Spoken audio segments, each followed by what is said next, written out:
Bonjour à tous, merci, bienvenue dans cette édition. Le président de la République, Alassane Ouattara, a pris part hier à Berlin à la conférence de G20 Compact with Africa, une offre de partenariat visant à améliorer les conditions cadres des investissements privés dans les pays africains.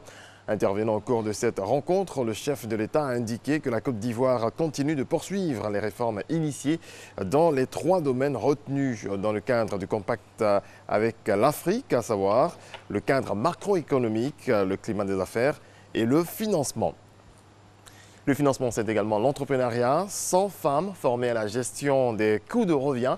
Il s'agit pour l'agence Côte d'Ivoire PME de permettre à ces femmes d'utiliser à bon escient les crédits octroyés dans le cadre du fonds Bassi ouvert par l'État. Lancine Bakayoko. En vue de soutenir l'émergence de PME fortes, le gouvernement a mis en place une ligne de crédit de 5 milliards appelée fonds Bassi en faveur de l'entrepreneuriat féminin. Problème, la gestion interne de ces PME féminines représente un défi à relever en termes de chiffres. Il est important que des actions soient menées pour permettre à ces bénéficiaires-là de pouvoir mieux gérer les fonds qui ont été mis à leur disposition et d'atteindre les objectifs non seulement de remboursement des prêts qui ont été faits, mais aussi de création d'emplois.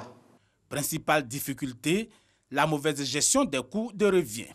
À travers cette session destinée aux récipiendaires du fonds Bassi, l'agence Côte d'Ivoire PME entend donc donner les outils et les rudiments de gestion de ces coûts de revient aux femmes entrepreneurs. Pour calculer un coût de revient, il faut prendre en compte l'ensemble des charges qui vont rentrer depuis l'acquisition du bien, dans le cas des prestations de services, depuis le début de la prestation de services jusqu'à la vente. Grâce à tous ces mécanismes de gestion mis à disposition, les auditrices espèrent lever une bonne partie des difficultés d'ordre structurel. Avant, on gérait au jour le jour. C'était comme on peut dire, il fallait calculer 1 plus 2. Et maintenant, avec la formation, on se rend compte qu'il faut une gestion plus détaillée, plus structurée et plus orientée des fonds dans la gestion du personnel, dans la gestion des fonds pour le matériel, dans la gestion de la production. D'août 2017 à août 2019, plus de 3,6 milliards ont déjà été reversés à 210 femmes porteuses de projets. Toutes les filles de 9 ans seront vaccinées gratuitement contre le papillomavirus humain, virus à l'origine du cancer du col de l'utérus. C'est une annonce du directeur coordonnateur du programme élargi de vaccination au cours d'une conférence de presse. Astou Touré nous en parle. Ce sont au total 300 000 jeunes filles de 9 ans qui sont attendues dans les écoles et centres de santé pour se faire vacciner gratuitement contre le papillomavirus humain, HPV. Objectif, vacciner au moins 80% des jeunes filles de 9 ans sur toute l'étendue du territoire national. La première dose sera lancée officiellement le 25 novembre à Koumassi. En Côte d'Ivoire, le cancer du col de l'utérus est le 2e cancer de la femme et la première cause de mortalité de la gente féminine. Pour prévenir la maladie, le programme élargi de vaccination PEV était en face des professionnels de médias. Pour le choix porté sur la cible, le directeur coordonnateur du programme élargi de vaccination précise. L'État de Côte d'Ivoire a fait le choix de vacciner les jeunes filles parce que le vaccin il coûte extrêmement cher. Chez les jeunes garçons, ça va déterminer des affections dermatologiques, mais ça n'entraîne pas le cancer mortel qu'on connaît. Alors que chez la jeune fille, l'infection peut conduire plus tard au cancer et avec les conséquences que vous connaissez, la conséquence la plus grande, c'est le décès.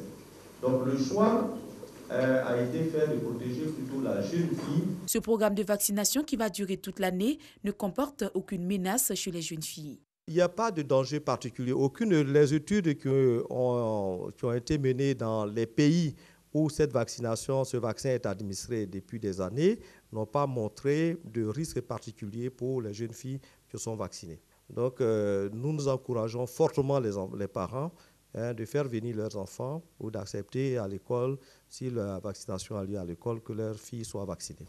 Réparti dans 220 centres de santé du pays, ce programme est évalué à 500 millions de francs CFA. La deuxième dose du vaccin contre le papillomavirus HPV se fera 6 mois après la première dose.